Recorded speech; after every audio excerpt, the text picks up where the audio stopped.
চলো বন্ধুরা, আজকে করব দই পটল। চলো শুরু করা যাক। প্রথমে আমরা যে পটলগুলো কেটে রেখেছিলাম সেগুলো এবার ধুয়ে নেব। এখানে 500 পটলের করেছি, তোমরা চাইলে এর থেকে বেশিও করতে পারো। প্যানটা গরম হয়ে গেছে, এবার আমি দিয়ে দেবো রিফাইন তেল। পরিমাণ মতো দিয়ে দিলাম, তোমরা তোমাদের পরিমাণ মতো দিয়ে দেবে। তেলটা গরম হোক, ততক্ষণ আমি পটলগুলো ধুয়ে নিই।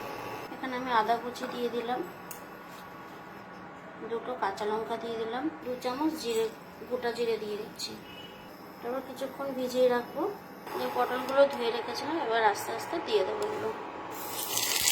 পটলগুলো একটু চিড়ে চিড়ে দিয়েছি যাতে মশলাটা ভালোভাবে ঢোকে। পরিমাণ মতো হলুদ দিয়ে দিচ্ছি। এই রান্নাটা কিন্তু পুরোপুরি লো টু মিডিয়ামে করতে হবে, কারণ পটলগুলো যদি হাই ফ্লেমে ভাজলাম তাহলে পুড়ে যাবে।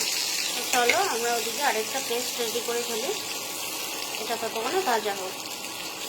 পরিমাণ মতো কাজু দিয়ে দিলাম, 1 টিস্পুন পোস্ত দিয়ে দিলাম, আর একটা বাটিতে নিয়ে নিচ্ছি কাশ্মীরি লঙ্কার গুঁড়ো, হলুদ গুঁড়ো, টেস্টটাকে আর একটু বাড়ানোর জন্য 1.5 চামচ মতো ধনে গুঁড়ো দিয়ে দিলাম,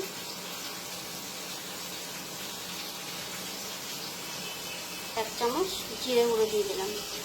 এবার পরিমাণ মতো নুন দিয়ে দেবে। প্রথমে নুনটা দিলে পটলটায় জল ছেড়ে দিত, এই জন্য প্রথমে আমরা নুনটা দিইনি, হলুদটাই ব্যবহার করেছি। যেহেতু হালকা ভাজা ভাজা হয়ে এসছে, এবার আমরা নুনটা দিয়ে দিলাম। এটা আর একটু নাড়াচাড়া দিয়ে পটলটা নামিয়ে নেব। দিয়ে দিলাম গোলমরিচ গুঁড়ো। এবার এটাকে মিশিয়ে নেব, ভালো করে মিশিয়ে নিতে হবে যাতে সব মশলার সাথে সব মশলা মিশে যায়। পটলগুলো ভাজা হয়ে গেছে প্রায়, এবার আমরা আস্তে আস্তে একটা পাত্র তুলে নেব। এবার এর মধ্যে অল্প করে জল দিয়ে দেবেন যাতে শুকনো না থাকে। এবার এটা আস্তে আস্তে মিশিয়ে নেবেন। এবার ফোড়নে দিচ্ছি কালো জিরা,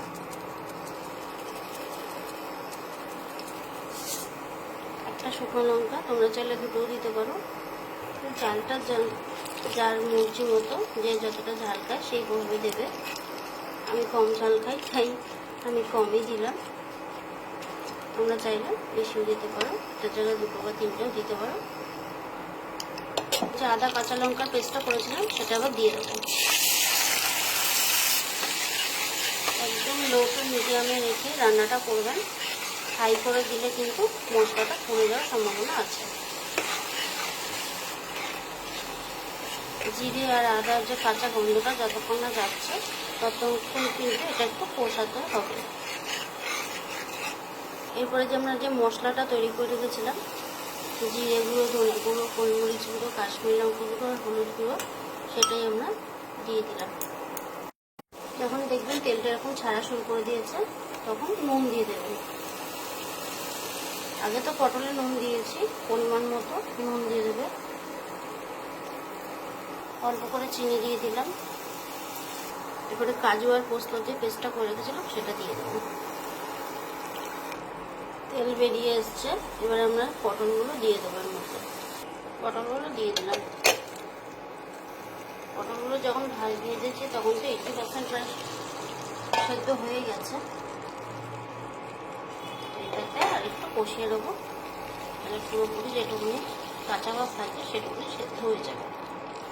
যেখানে দইটা ফেটিয়ে রেখেছিলাম সেই দইটা দিয়ে দিলাম।